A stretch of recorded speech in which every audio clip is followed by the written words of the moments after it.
The Alpha King entered Tamson Rook's nursery at 10 in the morning. At 10:01, a wolf pup bit his royal cloak and another poured porridge into his left boot. At 10:02, 12 children voted to put him in the calm-down corner for bringing a frightening face indoors. King Leander Voss stood in the middle of the playroom with porridge soaking through one sock. A small blonde boy hung from his cloak like a decorative tassel. Across the room, two girls were shaking flour over their heads and announcing that winter had arrived early. Tamson decided the royal inspection was going better than expected. From beneath an overturned laundry basket, Tamson warned His Majesty not to move. Leander looked toward the basket. Only Tamson's brown boots and one outstretched hand were visible beneath it. Leander asked whether she was trapped. Tamson clarified that Poppy was trapped. Something inside the basket growled. The Alpha King examined the small fingers gripping his cloak and asked about their owner. Tamson identified Milo and his habit of investigating through his teeth. Milo released the fabric and looked up. His dark curls framed a face of perfect innocence, except for the royal black wool still caught between his front teeth. Milo explained that he had been checking whether the wool was real. Leander requested his conclusion. Milo judged it very expensive. The children nodded. Apparently the investigation had been conclusive. Tamson lifted the basket. A tiny silver-gray wolf shot out, skidded across the wooden floor, and disappeared beneath a table. The wolf wore one red sock around her middle and had a wooden spoon tangled in her tail. Tamson reminded Poppy that becoming a wolf did not excuse her from trousers. The pup sneezed. The sneeze did not qualify as a legal defense. From the flour cloud near the stove, Juniper raised a white hand. She was 7, serious, and currently looked like the ghost of a baker. Juniper asked whether oppressive trousers created an exception. Tamson required such discussions to occur without biting. Leander looked slowly around the room. Sunlight poured through patched curtains. The nursery smelled of cinnamon porridge, damp wool, soap, and the faint wild scent that clung to young shifters. 12 children occupied the space in at least 14 locations. Some were human. 2 had wolf ears. 1 had a tail sticking through the back of his trousers. Poppy remained entirely wolf and had begun stalking the spoon attached to her own tail. Water dripped from a leak in the ceiling into 3 carefully placed cooking pots. 1 pot wore a paper sign reading, "Not soup." Leander had faced armed councils with less preparation. His guard commander, Sabine Holt, entered behind him. She took in the porridge-filled boot, the flour storm, and Milo's grip on the royal cloak. Sabine asked whether she should secure the room. Tamson finally stood and asked against whom. Her dark braid had partly escaped its pins, and porridge crossed one cheek. Sabine watched Poppy attack her own tail. Sabine withdrew the question for revision. Leander stepped forward. Every child paused. The Alpha King was not wearing his crown, but he carried authority in the straight line of his shoulders and the quiet force beneath his skin. Adult wolves lowered their eyes when he entered a room. Soldiers changed posture. Counselors remembered appointments elsewhere. The children stared at the porridge dripping from his boot. Leander released a thread of alpha power. Enough, the word was not loud. It settled over the room like the first cold shadow of a storm. The flour stopped falling. Milo dropped from the cloak. Poppy flattened under the table, ears pressed back. 2 younger children whimpered. Toby's half-formed tail vanished into his trousers so quickly that the fabric snapped. Tamson crossed the room before Leander finished breathing. "We do not use frightening voices to force quiet." The king looked at her. She was an Omega speaking to the strongest Alpha in the Northern Territories, as if he had tracked mud across a clean floor. Technically, he had. Leander argued that the children had not been listening. Tamson insisted they had listened and chosen badly. Leander found the distinction academic. Tamson disagreed. Tamson crouched beside the table. She did not reach for Poppy. Instead, she rested one palm on the floor and waited until the pup's nose emerged. Toby came forward, too. He was 8 and considered himself the nursery's deputy manager whenever the position required giving orders rather than washing bowls. Rule 4, he told the king. Leander turned his full attention on him. What is Rule 4? Toby swallowed but held his ground. Big feelings don't get to make small people scared. Silence filled the room. Then Milo climbed onto a chair and banged a wooden cup against the table. Vote! 11 hands rose. Poppy contributed 2 paws. Juniper counted with grave care. 13 votes. There are 12 of you, Sabine noted. Poppy has 4 paws, Juniper replied. We only counted 2. That is restraint. The children directed Leander to a corner beside the bookshelf. A painted yellow chair waited there beneath a sign that said, Calm your body, find your words, do not lick the wall. The chair had been built for someone under 4 feet tall. Leander looked at Tamson. Tamson looked at the chair. Sabine became fascinated by the ceiling leak. Tamson assigned him 2 minutes before he could try again without alpha power. Leander reminded her that he was the Alpha King. Tamson pointed out that today he was also the person who had frightened Poppy. Leander glanced beneath the table. The small wolf still lay flat, but her eyes followed him. He removed his wet boot, crossed the playroom in one sock, and sat in the yellow chair. His knees rose almost to his chest. Milo carried over a sand timer and instructed him to consider his choices. Leander accepted the timer with the expression of a man accepting the surrender of a hostile nation.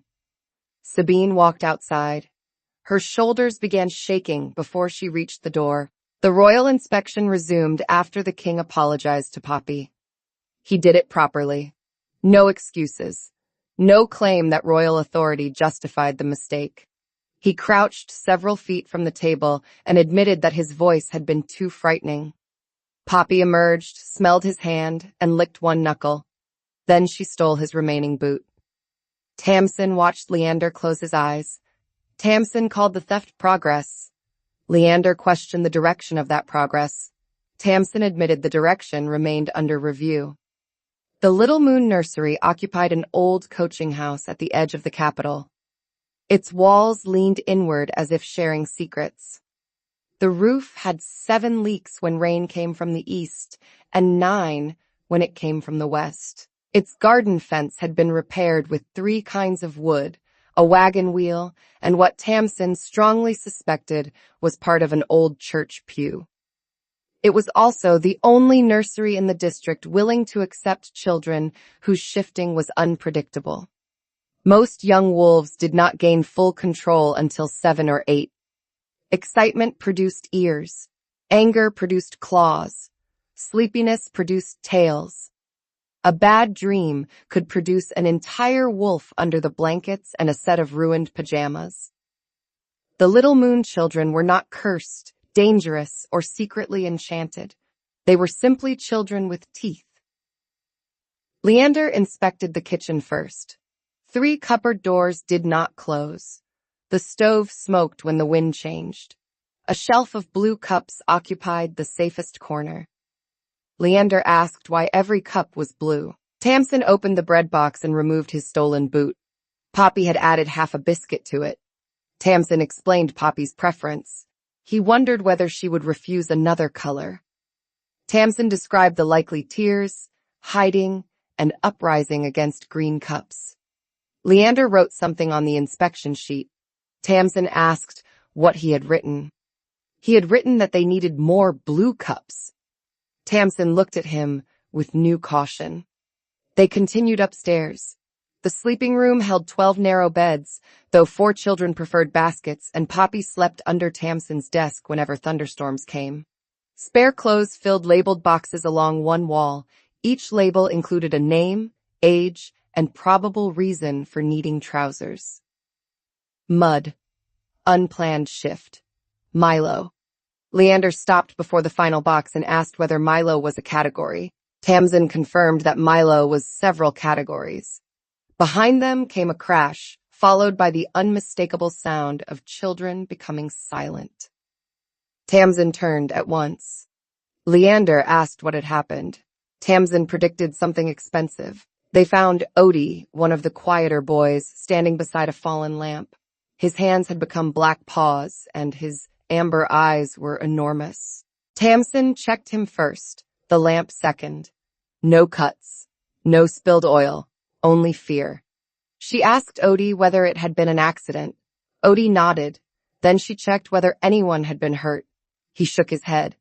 Tamson told him they would clean it together. Leander studied the pottery and questioned the absence of punishment. Tamson considered cleaning the consequence. Leander pointed out that Odie had broken property. Tamson handed Odie a broom, explaining that shame would not make it work faster. The king's expression suggested that several childhood memories had just requested reconsideration. They moved to the garden. Leander found 12 tunnels beneath the fence. One ended beside the herb patch. Another opened under the rain barrel. The longest passed beneath the lane and emerged inside the cheese shed belonging to Tamson's neighbor. Leander asked how often the children escaped. Tamson objected to the word escape. He revised the question to ask how often they left without permission. Tamson accepted the revision. Tamson counted on her fingers, reconsidered, and used both hands. Leander wrote again. At lunch, he observed the children in their natural habitat. The meal was vegetable soup, brown bread, and sliced apples. It began peacefully because Tamson had threatened to cancel honey biscuits if anyone howled indoors. Peace lasted 40 seconds. Benji discovered that his apple slice fit perfectly over one eye. Milo demanded equal access to facial fruit. Juniper turned half-wolf because Toby said girls could not win a growling contest. Poppy climbed into Leander's lap without asking and took his bread. The king looked down at the silver-gray pup. Leander informed Poppy that the bread had been his. Poppy chewed. Tamson explained that Poppy believed stolen food tasted better. Leander asked whether this was an educational principle. Tamson watched Poppy swallow and blamed nature. At the far end of the table, Nell watched Leander in thoughtful silence. She was 7, narrow-faced, and rarely spoke until she had collected enough information to make everyone uncomfortable. Nell asked whether Leander had children. Leander answered that he did not. Milo might have asked why. Nell asked something worse. Nell then asked whether anyone had ever trusted him with one. Sabine coughed into her fist. Leander admitted that no one had done so for long. Nell translated that as no. Tamson rescued him by announcing biscuits. After lunch, Leander sat with the nursery accounts. The numbers were worse than the roof. Donations covered food and coal. Tamson's small royal allowance covered wages for one part-time cook who was currently caring for a sick sister. Repairs were funded through a financial strategy best described as hope, followed by buckets. Leander concluded that the finances could not continue. Tamson sat across from him and reminded him that the children needed somewhere to go. He called the building unsafe. She claimed the loose stair rail was being fixed. Leander questioned whether ribbon counted as repair. Tamson defended the ribbon as a warning. He pointed out that Poppy had eaten it. Tamson refused to surrender and called that a nutritional purpose. Leander placed the accounts down and acknowledged that she cared for them. Tamson heard the word that had not arrived yet. But powerful people loved that word. They used it to turn praise into a door closing. He argued that affection could not replace trained staff, routines, and basic discipline. Behind the pantry door, something scraped. Tamson knew the children were listening. She also knew revealing that would only improve their technique next time. Tamson insisted they had routines.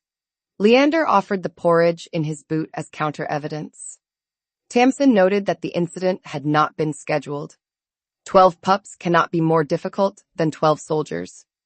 The scratching behind the pantry stopped. The whole building seemed to listen. Tamson folded her hands and invited him to prove the claim. Leander asked how. She challenged him to run the nursery the next day. He asked for the duration. Tamson held up one finger. He glanced toward the playroom where someone whispered, "Make it 7." Tamson raised her voice. 1. Leander looked almost insulted by the simplicity of the challenge.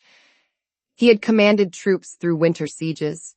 He had negotiated peace between packs whose grandfathers had been biting each other for sport. He could certainly feed 12 children and prevent them from leaving the building. Agreed. The pantry door shivered with contained excitement. Leander asked whether there were other warnings. Tamson warned him not to let Maisie touch rope. Leander checked his list and found no Maisie. Tamson smiled, because that was precisely the lesson. That evening, after Leander left, the 6 most determined children held a meeting beneath the dining table. Toby called it a defense council. Juniper called it quality control. Milo called it secret, even though he had announced it twice from the stairs. Poppy remained in wolf form and sat inside a cooking pot. "He wants to close us," Toby said. "He wants to fix the stairs," Nell corrected. Toby folded his arms. Same beginning. Juniper produced a sheet of paper. At the top, in large, careful letters, she wrote, "Is the king good enough for Miss Tamson?" Tamson, washing bowls 3 feet away, heard every word. She chose not to turn around. Milo suggested testing whether Leander could fight a bear. Toby argued that bears were difficult to obtain on short notice. Benji proposed asking the neighbor's large pig to wear a fur coat. Nell rejected both plans. "Miss Tamson does not need someone who fights bears," she said. "She needs someone who stays when the roof leaks." The table went quiet. Tamson's hands slowed in the wash water. Juniper added the first category. "Will he stay?" Then she added, "Does he share cake? Can he fix things? Does he shout? Does he make her laugh?" Poppy put one wet paw on the paper. Juniper drew a final box. "Is his wolf tail comfortable?" Tamson dried her hands. "Bedtime." 6 guilty faces appeared below the table edge. Poppy attempted to hide the paper by sitting on it. Tamson carried her upstairs, paper and all. Leander arrived before sunrise. He brought Sabine, 2 guards, a leather folder of schedules, and the confidence of a man who had never tried to make 12 children urinate before a carriage journey. Tamson met him on the stairs. Then her heel landed on a wooden toy wolf. The toy rolled. Tamson did not fall gracefully. She caught the banister and discovered the warning ribbon was not structurally useful. Then she descended 3 steps with one leg beneath her and an unrepeatable word. The nursery woke instantly. Leander reached her first. Pain burned through her ankle. She tried to stand and sat down again before dignity could file an objection. "Do not move," he ordered. "We discussed frightening commands." Leander kept one hand near her shoulder. "That was not alpha power. Your face added some." Poppy bounded down the stairs in wolf form, saw Tamson on the floor, and transformed halfway through the final jump. A small naked child landed beside her with silver hair, wolf ears, and deep outrage. "Who hurt you?" "Architecture." The other children gathered. Toby brought a blanket. Nell brought water. Milo brought the wooden wolf responsible for the accident and suggested a trial. Sabine sent for a healer. The diagnosis was a badly twisted ankle, no broken bones, and 7 days without standing longer than necessary. Tamson objected to all 3 conclusions. The healer wrapped her ankle and ignored her. Leander stood in the kitchen doorway while 12 children watched him. The challenge had changed. He could send palace staff. He could delay the inspection. He could leave, which was exactly what Toby expected powerful adults to do when a situation became inconvenient. Leander removed his cloak. "Commander Holt, cancel my morning council." Sabine's eyebrows rose. "And the afternoon council?" From the table, Milo poured milk into Benji's hair. "Cancel that too." Juniper secretly added 5 points under "Will he stay?" The first breakfast under royal command began with a whistle. Leander had arranged the children in a line by height. Bowls sat in equal rows. Spoons faced the same direction. Bread had been cut into mathematically identical slices. Tamson sat near the stove with her injured foot raised on a stool. "This looks efficient," she admitted. "It is efficient." Tamson studied the perfect rows. "That worries me." Leander ignored her and called the first name. "Toby." Toby stepped forward, accepted his bowl, and sat. "Juniper." Juniper did the same. By the fourth child, the system appeared successful. Then Milo and Benji exchanged names. Nell shifted into a small brown wolf, crawled beneath the serving table, and joined the line again. Poppy went through 3 times because Leander had not specified that participants must remain in one form. 2 younger children claimed to be Toby. The real Toby tried to restore order and accidentally created a second line. Leander looked at his list. There were 17 check marks for 12 children. "No one receives another bowl." Nell emerged from beneath the table carrying 2. Poppy climbed his leg and stole the sausage from his plate. At the end of breakfast, every child had eaten. No one had received the correct amount. 1 bowl was missing, and Leander's whistle floated in the milk jug. Tamson smiled over her tea. 12 soldiers? Soldiers do not become smaller to rejoin the ration line. Tamson raised her tea. Lack of initiative. Leander found the missing bowl inside his right boot. He looked at Milo. Milo looked offended. "I use porridge." The morning task was shoes. 24 shoes waited beside the door. Leander paired them by size and color, then called each child forward. His method was calm, systematic, and completely defeated by shifting. He put shoes on Poppy in human form. She became a wolf and stepped out of them. He put boots on Benji. Benji revealed that both were for left feet. Milo wore 1 red shoe and 1 blue shoe because they had formed an alliance. Juniper's laces were tied perfectly until Toby walked past with a biscuit. Her feet became paws before she reached him. 40 minutes later, Leander stood amid abandoned footwear. "Outside," he announced. "Wolf forms do not require shoes." 6 children shifted at once. Tamson raised her cup. "Your first compromise. A tactical adjustment. That is what compromise calls itself when wearing a uniform." The garden lesson lasted 11 minutes. Leander attempted to teach the children how wolf packs communicated through posture. This failed because they already knew and preferred communicating by tackling one another into the grass. Poppy chased a butterfly through the herb patch. Milo and Benji dug a defensive trench. Juniper organized a race whose finish line moved whenever she began losing. Nell sat beside Tamson's chair and watched Leander gather the smallest children before they reached the fence. "He counts us often," she observed. "He is responsible for you." Nell watched him count again. "You count with your eyes." Tamson looked at the king. Leander counted with his finger, then counted again when Poppy vanished behind a rain barrel. "He is learning," she said. The first disaster came before lunch. A red ball rolled through a hole beneath the fence. 8 children shifted and followed it. Leander moved faster. He caught 2 by the backs of their shirts, blocked 3 with 1 leg, and used his own wolf form to herd the remaining pups away from the lane. His wolf was enormous, black with silver along the chest and dignified for nearly 4 seconds. Then Poppy climbed onto his back. Milo grabbed his tail. Benji shouted, "Horse!" Leander lowered his head toward Tamson. She covered her smile with both hands. He carried 5 laughing children back into the garden. Juniper updated the secret paper. Tail comfort, 10. Nell changed it to 9 because Milo had been thrown into a shrub when Leander turned too quickly. At lunch, Milo performed the necessary social damage. "Are you married?" Leander was cutting Poppy's carrots into moons because circles had been rejected as emotionally suspicious. "No." "Why?" Leander cut another carrot. "I have not chosen to marry." Milo considered this. "Did nobody choose you?" Tamson inhaled soup. Leander patted her back while maintaining eye contact with Milo. Royal marriages require careful decisions. Miss Tamson makes careful decisions.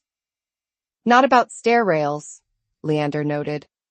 Tamson stopped coughing long enough to glare. Milo leaned closer. Would you kiss her?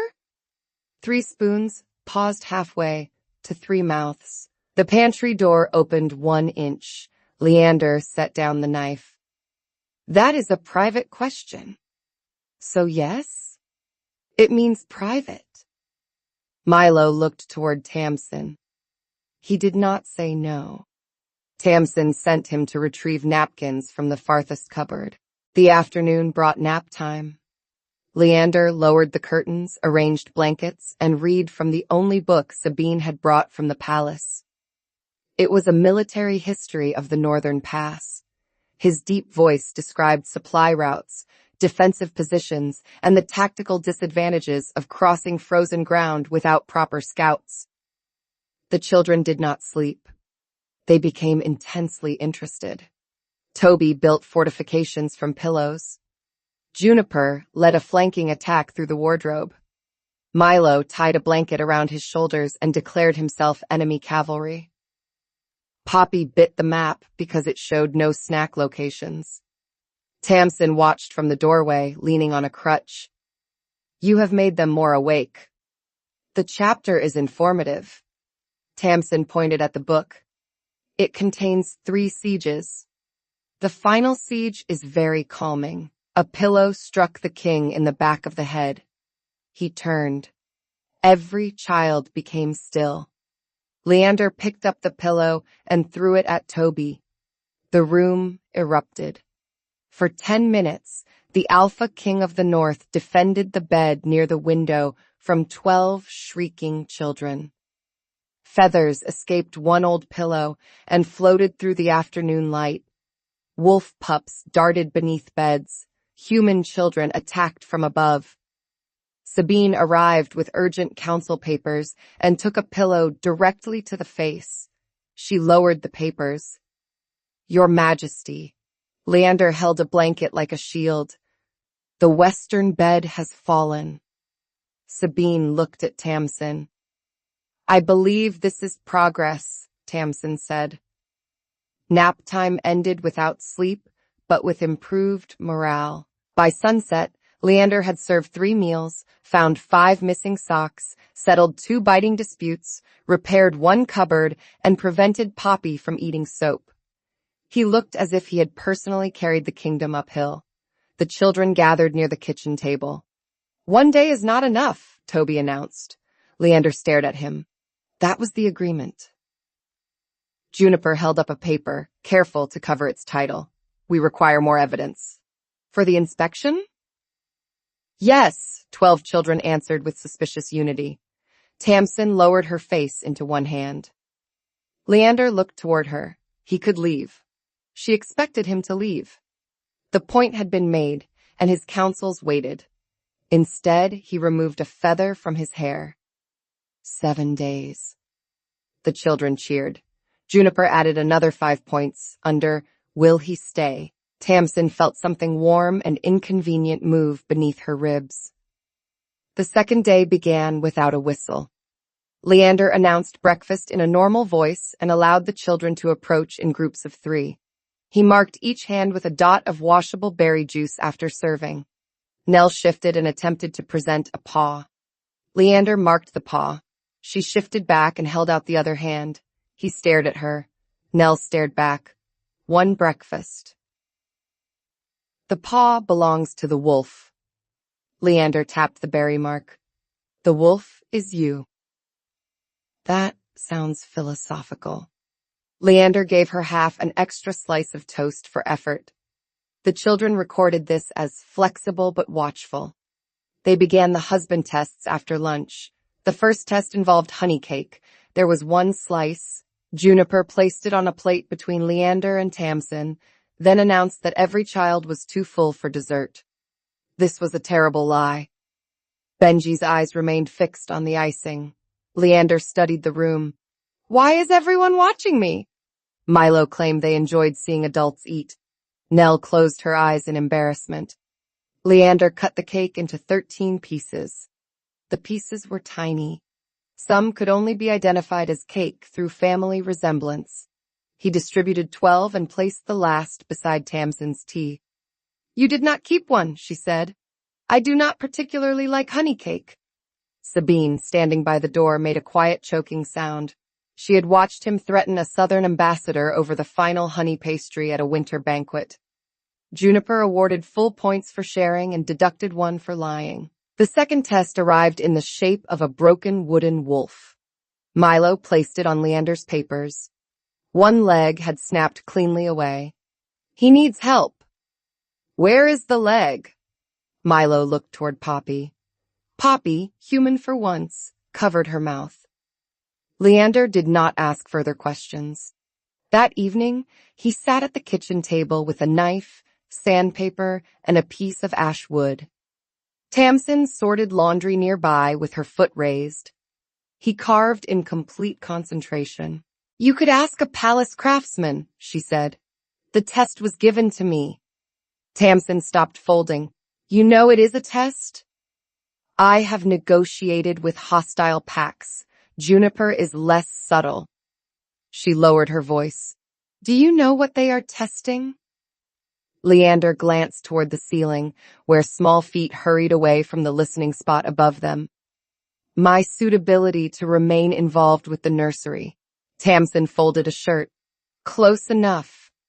The new wooden leg was beautifully fitted and much too strong. The repaired toy could have supported a small bridge. Milo tested it by standing on the wolf. The toy survived. "Overbuilt," Juniper decided. "Useful during invasion," Toby argued. The committee awarded 8 points. On the third day, the children tested Leander's temper. They did not call it that. They called it Tuesday. Milo drew a mustache on a royal grain order. Benji hid Leander's belt. Poppy slept inside his cloak. Juniper asked the same question about lunch 17 times while he reviewed tax reports. Leander remained calm until Toby appeared wearing the missing belt as a ceremonial sash. "Give that back." Toby placed one hand on it. "I am Deputy King. That is not a position. It became available." Leander held out his hand. Toby's wolf ears appeared. He wanted to surrender the belt, but 11 children watched.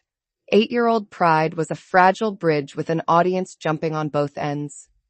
Leander lowered his hand. "A deputy requires duties." Toby became suspicious. "What duties?" "Inventory all clean blankets. Report any requiring repair. Then return the sash before it becomes necessary for royal trousers." The children laughed. Toby did too, although he tried not to. He returned the belt after counting 31 blankets and discovering that responsibility was heavier than decoration. Juniper awarded Leander 9 points for temper. Nell added 1 because he had protected Toby's dignity. That afternoon, Leander learned that Poppy only napped in wolf form if someone rested a hand against her back. Tamson usually did it while completing accounts on the floor. With her ankle raised, she could not climb the nursery stairs easily. Leander lay beside Poppy's basket. His hand covered nearly half the small wolf. Poppy circled 3 times, bit his sleeve gently, and settled. Within minutes, her breathing deepened. Leander stayed. The room smelled of warm fur, lavender soap, and the dusty sweetness of old blankets. Rain tapped the patched roof. Downstairs, dishes clinked while the other children prepared snacks. Tamson watched from the doorway. Leander's expression had changed. The hard attention he brought to councils was gone. He looked bewildered by the trust pressed beneath his palm. "She chose you," Tamson whispered. "She was tired." Tamson explained Poppy had once resisted sleep for 6 hours over an offensive hat. Was the hat offensive? Deeply. It had feathers. He looked down at the silver pup. "What happens when the nursery closes?" The question removed the warmth from the room. Tamson leaned against the frame. "It does not close. The repairs exceed your yearly budget. Then I find more money." Leander glanced toward the crowded room. And more staff? I manage. Leander's gaze lifted. You survive. That is not the same. Tamson wanted to tell him survival had been enough for years. She wanted to explain that every improvement came with paperwork, oversight, and the danger of someone deciding the children would be more convenient elsewhere. Instead, she straightened. Poppy is sleeping. It was not an answer. Leander let her leave without pretending otherwise. The fourth day brought a palace council into the playroom. 3 ministers arrived wearing dark formal coats and expressions suitable for discussing border tariffs. They found Leander sitting at a child-sized table while Poppy braided blue ribbon through his hair. No one commented. The Minister of Roads sat on a chair coated with honey. He commented. Tamson provided a wet cloth. Milo offered to pull the minister free with a rope. The minister declined after learning why rope privileges had been removed from a previous child. Leander opened the meeting. Poppy chose that moment to shift into a wolf, climb into the king's lap, and fall asleep with her chin on his wrist. Leander signed grain orders with his other hand. The Minister of Finance objected to increasing the nursery repair grant. His voice rose with each figure. Poppy's ears twitched. Leander lowered his own voice. Minister, if you wake her, you will conduct the remainder of this meeting outside. The entire council became quieter. 2 children crawled beneath the table and inspected royal shoes. Juniper delivered biscuits as if hosting a diplomatic summit. Benji stood beside the map and moved wooden markers whenever the adults looked away.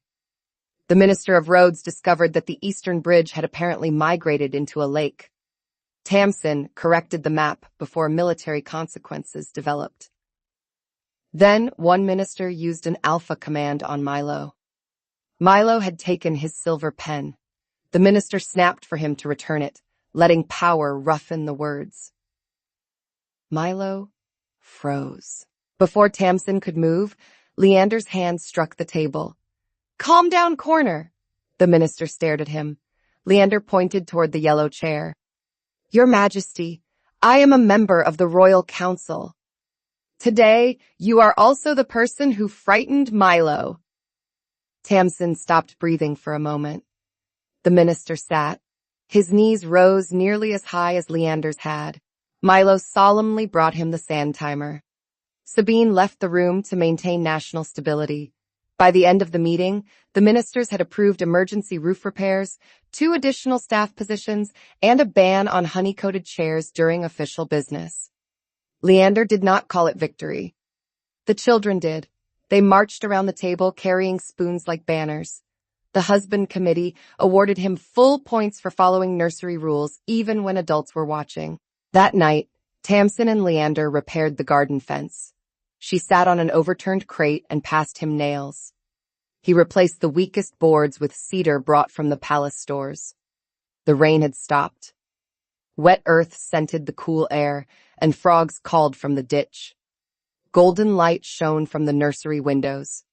Inside, Sabine supervised baths with the grim focus of a commander holding a river crossing. You did not have to embarrass your minister, Tamson said. He embarrassed himself. Tamson reminded him that he had occupied the same yellow chair. The chair is persuasive, Tamson smiled. Leander drove another nail. He was better with tools than she expected, though he approached each board as if it had violated a treaty. Who raised you? She asked. The hammer paused. Several people. That sounds crowded. Leander drove in another nail. It was efficient. His mother had died when he was 4. His father had been king first and parent only when official duties allowed. Tutors managed education, guards managed safety, servants managed food, clothing, and illness. No one had managed comfort. When Leander caught fever at 7, a physician recorded his temperature every hour. No one stayed once the number was written down. Tamson looked toward the warm windows. Did anyone tell you stories? Military histories. Tamson stared at him. Those are not bedtime stories. They contain events before sleep. She laughed. That explains the siege at nap time. Leander sat beside her on the crate. Tamson told him the story of a young wolf who tried to bite the moon because it followed him home. The wolf climbed hills, trees, and one deeply offended cow. At last, he discovered the moon was not chasing him. It was making sure he never walked in darkness alone. The astronomy is inaccurate, Leander observed. You are free to leave. He remained until the end. Behind the cracked kitchen window, 12 children watched. Milo whispered that the king should hold Tamson's hand. Nell said they were not ready. Poppy fell asleep against the glass and left a small, foggy circle around her nose. Juniper added 2 points under makes her laugh. The 5th day began with no children. Tamson woke to silence. Silence in a nursery was not peace. It was evidence. She sat upright on the small bed in her office and listened. No feet crossed the hall. No one argued about cups. No wolf pup scratched at the pantry door in the mistaken belief that cheese could be summoned through persistence. The only sound was rain ticking against the window. Leander! The Alpha King appeared in the doorway already dressed. His hair was damp from washing, and his expression changed the instant he saw her face. What is wrong? It is quiet. He listened. Then he ran. They found 12 empty beds, an open garden window, and a note pinned to Toby's pillow. Toby had loosened the latch the previous afternoon. The older children had carried the youngest through the kitchen passage while the heavy rain covered their footsteps. We are going to live independently. Do not worry. We have a spoon. Leander read it twice. 1 spoon? Milo packed. Sabine entered carrying a tiny boot discovered beside the rear fence. There are tracks in the mud, mostly human, then mostly wolf. Tamson reached for her crutch. Leander took it first. You are not walking through wet woods on that ankle.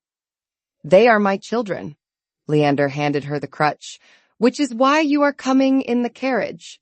He did not command her to stay. He ordered a carriage, blankets, food, dry clothes, and 6 guards. That difference mattered. The nursery's neighbor had seen the children heading toward the old orchard. They wore blankets as cloaks and carried 1 cooking pot, 2 wooden swords, and the spoon mentioned in official correspondence. Leander crouched beside the tracks. Why did they leave? Tamson knew before she answered. The ministers had discussed closure while the children listened beneath the council table. Adults often forgot that young ears were closest to the floor. Toby thinks you will separate them. The king's jaw hardened. I said no such thing. You discussed safer placements before I understood this place. Tamson looked toward the muddy tracks. Toby does not know that. They followed the trail past the orchard, where several apples had been bitten once and rejected. At the stream, Leander found a sock tied to a branch. A marker? Sabine asked. Tamson examined it. Milo disliked the sock. Farther on, they discovered the cooking pot upside down in a bush. Poppy's silver fur covered the inside. Why bring it? Leander wondered. Poppy considers it formal wear. Rain strengthened. The woods smelled of wet bark and crushed fern. Water whispered through leaves and darkened Leander's coat. He stopped often, not because the trail was unclear, but because he was counting prints. Tamson saw the change in his face near the hill. What? Only 11 sets. Her stomach dropped. They found the 12th set moments later. Benji had shifted early and walked inside Toby's human tracks, placing small paws over larger boot prints. Leander breathed out. He copies Toby when frightened, Tamson explained. I know. 2 simple words. Yet 4 days earlier, he had known none of them. The old treehouse stood above a clearing, built between 3 oaks by generations of children with confidence greater than carpentry skill. Blankets covered the gaps. A wooden sword protruded from the entrance. Leander stopped the guards at the edge of the clearing. Toby, he called in a normal voice. I know you are there. No answer came. Then Milo whispered loudly, "He knows." Juniper told him to be quiet. Poppy barked. Toby's head appeared through the opening. His hair was wet, his eyes defensive, and one wolf ear had emerged beneath his hood. "We are independent." Leander looked at the sagging structure. "Your western wall is a blanket. It moves in the wind for freshness. Your roof is leaking." Toby pointed through the leaking roof. "So does the nursery." That argument reached its target. Tamson started toward the ladder, but pain caught her ankle. Leander steadied her without taking his eyes from Toby. "May I come up?" he asked. Toby had expected an order. The request unsettled him. No alpha voice. "Agreed." Toby added another condition. "No arresting." "Agreed." His final demand came quietly. "No closing us." Leander looked at Tamson. She held his gaze. "That requires a longer answer," he told Toby. "May I give it inside?" The children conferred. Poppy's face appeared beside Toby's. She had shifted back to human form, but still wore the cooking pot on her head. "He can come if he brings food." Royal diplomacy succeeded where authority had failed. Leander climbed with a basket tied to his back. Tamson waited below beneath Sabine's cloak, hating every board between herself and the children. The treehouse creaked under the king's weight. "If I fall," he called down, "the inspection report will mention this structure." Milo leaned over the edge. "If you fall, try not to land on the biscuits." Inside, 12 children crowded around Leander. Their wet clothes steamed faintly in the close air. The place smelled of rain, apples, damp wolf fur, and the onion Benji had packed for reasons known only to Benji. Toby stood near the window. "The ministers said we cost too much." Leander unpacked bread and cheese. "Ministers believe everything costs too much except ministers." Several children nodded as if this matched their research. "They said the building should close," Toby continued. "If it closes, they send us away. The building may need to close during repairs. The family does not." Toby's ears flattened. "We are not a real family." Leander distributed food before answering.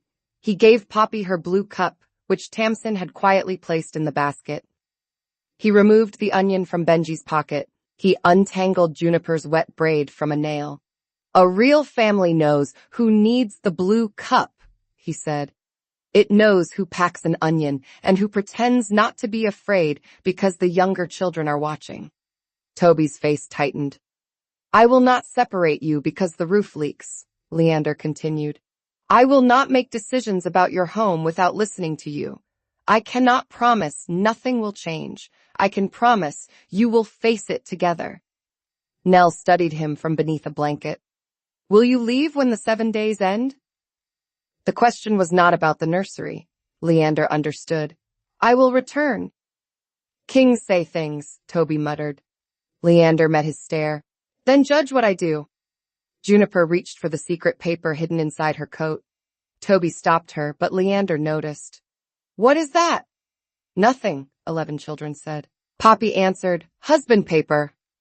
The treehouse became silent. Leander looked from Poppy to Juniper. "Whose husband?"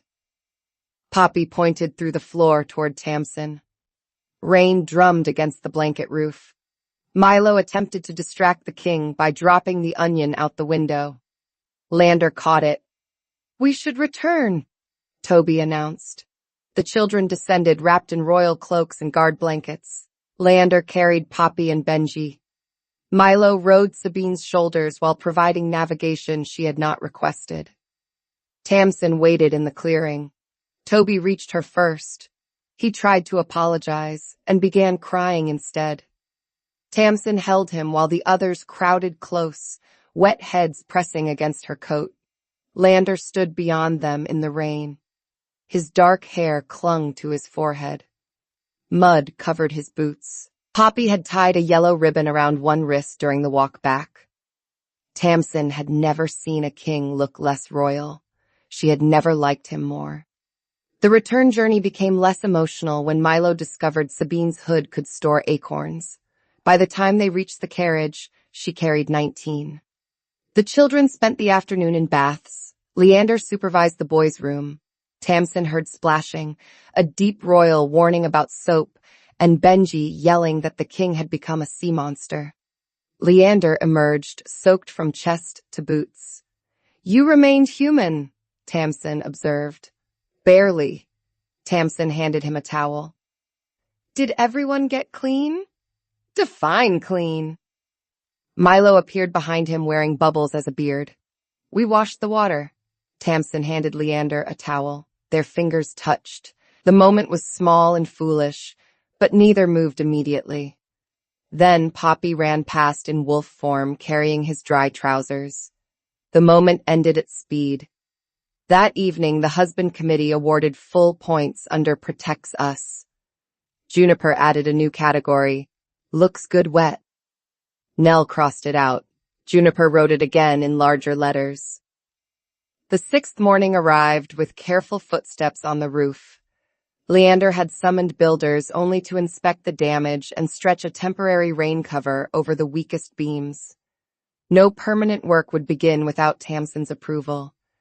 A palace surveyor counted beds while 3 pups followed her and changed every number. Tamson watched from her office doorway. The nursery was becoming safer around her.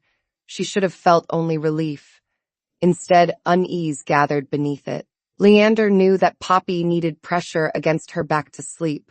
He knew Juniper obeyed a challenge faster than an instruction. He knew Toby required useful responsibility. Milo needed questions answered honestly. Nell needed quiet, and Benji hid food when worried. The children no longer called for Tamson every minute. She had wanted help for years. Now help felt like proof that she might not be necessary, so she stood too long. She checked the pantry, sorted clothes, carried account books, and tried to move a box of winter blankets despite the pain in her ankle. Leander found her halfway across the sleeping room. "Put it down. It is not heavy." Leander nodded toward her ankle. "You are limping." "I have always limped when carrying blankets." His expression remained flat. "That is not an improvement." Tamson tried to step around him. He took the box without effort. "I can manage my nursery." "I know." Tamson tightened her grip on the box. "Then stop watching me as if I may break." Leander set down the box. Outside, hammers struck in steady rhythm. Children laughed in the garden. The scent of new cedar drifted through the open window. "You think if they need less from you, they will love you less," he said. Tamson's anger vanished because he had named the thing too clearly. "You have been here 6 days. Long enough to see you refuse food when accounts are late. Long enough to see you mend clothes after midnight. Long enough to understand that you have made exhaustion into evidence of devotion." Tamson looked toward the beds. "They depend on me." "They love you," her voice sharpened, "because I take care of them." "No." The word was gentle. Leander stepped closer, though he left enough distance for her to choose. Being loved is not the same as being useful. Tamson looked toward the beds. Each blanket had been patched by her hands. Every name painted on the boxes represented a fever watched, a nightmare soothed, or a small body wrapped after an unexpected shift. "If this place becomes proper," she admitted, "someone may decide it no longer needs an ordinary Omega holding it together." Leander answered without hesitation. "It needs Tamson Rook." "That sounds royal." "It is personal." Her breath caught. Footsteps thundered in the hallway. 12 children arrived with absolutely no respect for emotional timing. Poppy carried a dead beetle as a gift. Milo wanted to know whether the builders could add a tower. Juniper demanded written protection for the tunnels. Toby had drawn a floor plan. Benji had eaten part of it. Leander looked at Tamson. "You are irreplaceable," he said, "but apparently not allowed privacy." She laughed hard enough that her ankle hurt. The repair discussion became a family meeting. Leander sat on the floor with plans spread before him. Tamson occupied a chair, and the children formed a circle. The proposal included a new roof, a proper fence, 2 additional caregivers, and a stable yearly budget. The nursery would remain independent under Tamson's management. Toby requested voting rights on new staff. Leander agreed to child interviews. Juniper requested that the escape tunnels receive doors. Leander refused. Milo requested a defensive tower. Tamson refused. Benji requested lunch. That motion passed unanimously. Leander proposed keeping the organized breakfast line. 12 children objected in human voices, wolf barks, and one noise that may have come from a chair. The breakfast line was removed from the final plan. Democracy is exhausting, Leander observed. You are a king, Tamson reminded him. Leander surveyed the 12 raised hands. Today I am outnumbered. The children approved the repairs after Leander promised the calm-down corner would remain exactly where it was. The yellow chair had become historically important. That afternoon, he completed the final husband test without knowing it. Nell sat alone beneath the apple tree, drawing circles in the soil. The others played nearby, but she did not join them. Leander noticed. He did not demand an explanation. He sat several feet away and repaired the torn strap on a toy drum. After a while, Nell told him her mother had promised to return when she found work in the Western Pack. That had been 8 months ago. Leander did not say the promise would be kept. He did not offer a comforting lie. Waiting hurts, he told her. Nell nodded. You can miss her and still be happy here. Is that disloyal? Leander set down the drum. No. Hearts are not rooms with one chair. Nell thought about this. Then she shifted into a small brown wolf and lay beside his boot. Leander continued repairing the drum. Tamson watched from the kitchen window. There was no grand gesture, no alpha command, and no promise beyond his power. Only a man willing to sit beside sadness without trying to order it away. Nell returned to the committee and marked, "Will he stay?" with the highest score.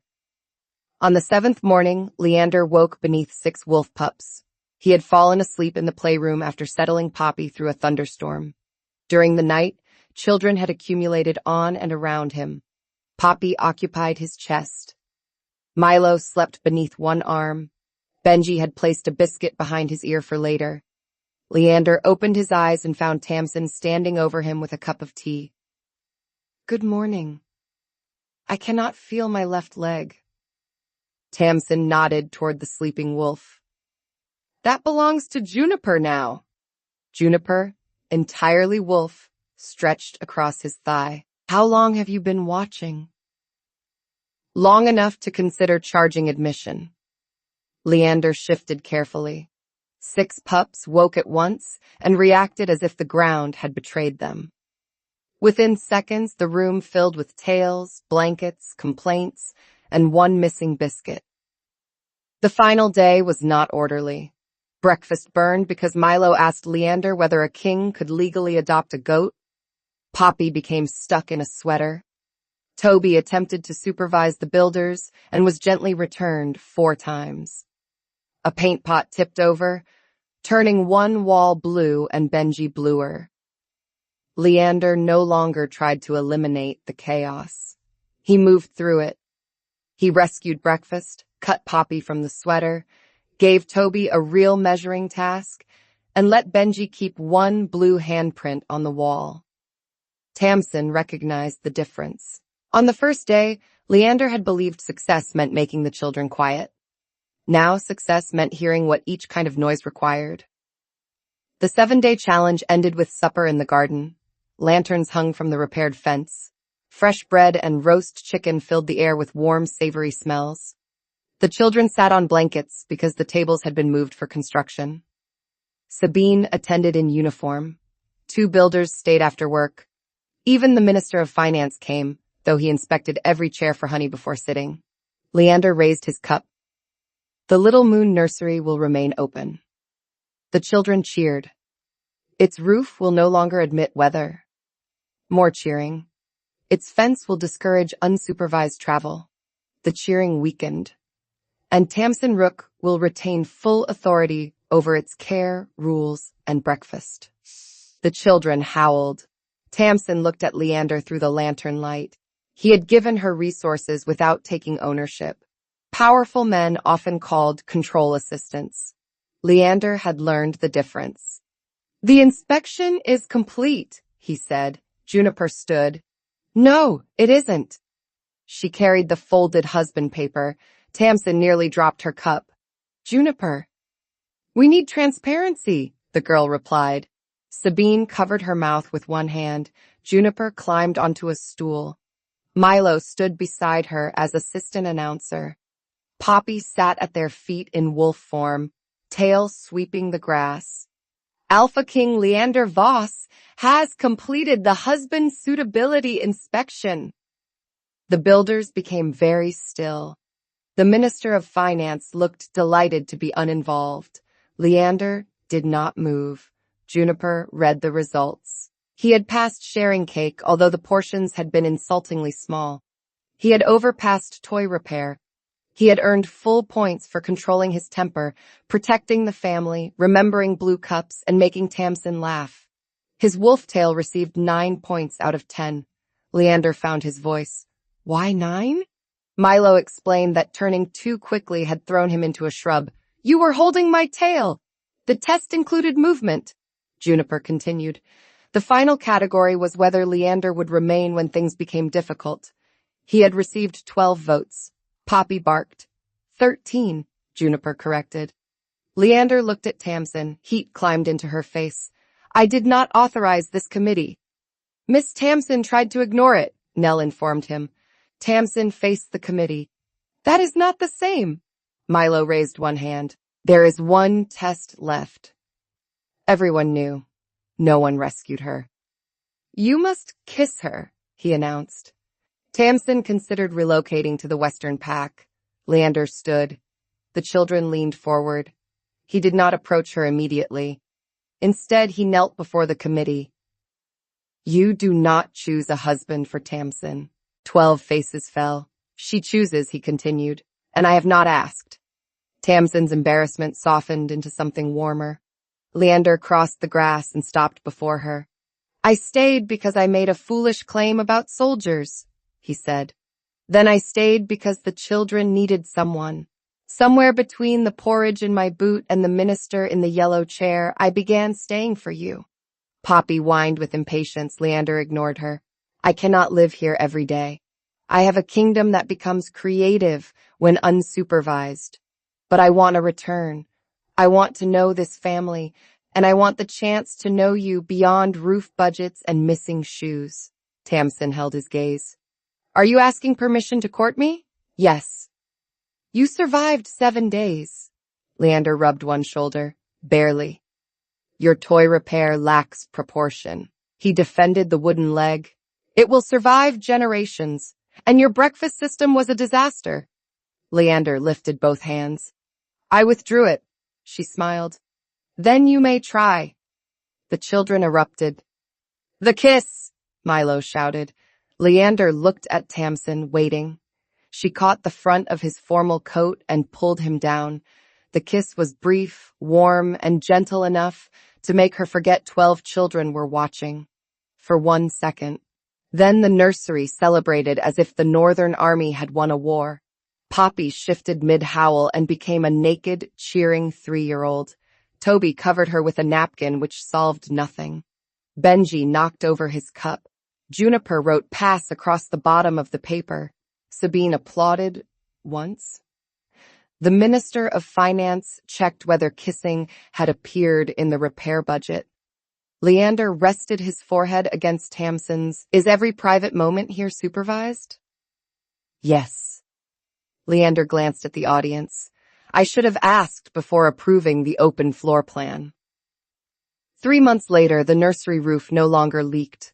The fence stood straight, with stones buried beneath it to prevent tunnels. The children dug Tunnel 13 through the vegetable patch instead. 2 new caregivers worked beside Tamson. One was a cheerful beta named Rosa who could carry 3 wolf pups under one arm. The other was a patient older Omega who knew 17 lullabies and had already forbidden Leander from reading military history at bedtime. Leander visited every Wednesday and Saturday. He owned a mug, a spare shirt, and a designated adult chair beside the yellow calm-down chair. The children had painted King on its back. Milo added sometimes beneath it. On a bright spring afternoon, Leander lay in wolf form beneath the apple tree. His great black tail curved around Poppy, who slept against it in silver wolf form. Milo and Benji built a fortress beside his front paws. Juniper revised a document on his back. Tamson carried lemonade into the garden. "What are you writing?" Juniper hid the page. Or tried to. Tamson took it. Husband reinspection. Leander lifted his head. "I passed." "Kings require regular inspection," Juniper explained. Milo looked up from the fortress. "When is the wedding?" Tamson nearly dropped the lemonade. Leander, still a wolf, placed both paws over his eyes. Poppy woke, shifted halfway into human form, and climbed onto his head. 12 children produced fresh scoring sheets. Leander looked at Tamson through the small hands covering one of his eyes. She sat beside him and leaned against his warm shoulder. "You said 12 pups would be easy." His wolf gave a long, suffering sigh. Tamson kissed the silver fur near his ear. Around them, the Little Moon Nursery rang with laughter, hammering from the newest unauthorized tunnel, and Juniper explaining the wedding inspection categories. The 7-day challenge had ended. The evaluation, unfortunately for the Alpha King, had only just begun.